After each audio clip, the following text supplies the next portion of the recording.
what are the top couple of tools you would use primarily to see the current state of the market? And what would you pay attention to see kind of a trend? If I was listing my house? Well, if you were listing or selling, just to kind of understand the state of the market. I would probably look at days on the market because buyer and seller, that matters to both. I would probably look at absorption rate. I know that the general public doesn't have knowledge to that, but that's going to be a good indicator whether you're a buyer or seller, if you're in the better position or not. You can always call your realtor and say, what's the absorption rate? Absolutely. Right now? Yep. You don't even have to know that. Just call your realtor and say, is it a good time for this? Well, let's talk about your situation and we can find out in your situation if it is or not. So always making great points. God.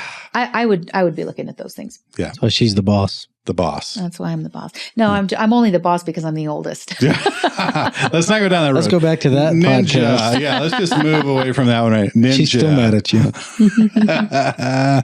Aspen, what are your thoughts? If I was selling my house, the only tool I would probably use besides the newsletter and a local person, obviously, if you're in a different city than us, it's probably not going to be super relevant to you, but I would get a CMA from my realtor. I'd get a comparable market analysis. Yeah, that's a good point. Because it'll show you the average days on market. It's going to show you the average list price, the average sales price in homes that are actually in your neighborhood.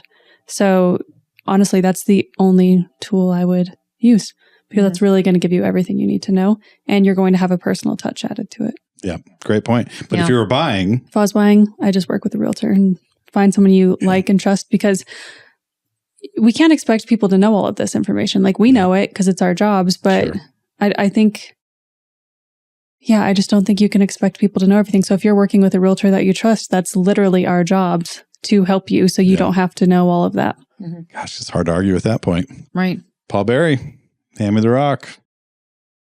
What are your thoughts? I agree with what they said. Yeah. In the newsletter. Shocking. So, I mean, any place that has an aggregation of data is probably the best thing.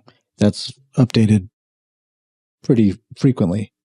I think for me, days on the market is one of the biggest ones. I can tell, whether it's going up or down, what the market's doing. And then one thing is interest rates. If the interest rates are going down, usually days on the market will go down. Those usually correlate. So in a nutshell, that's what I look at first. Great answer. So, and I think I would take pieces of all of that. I think that there's enough tools out there for you as a general consumer, whether you're looking to buy or sell, that you can look at it and say, okay, here is the days on the market.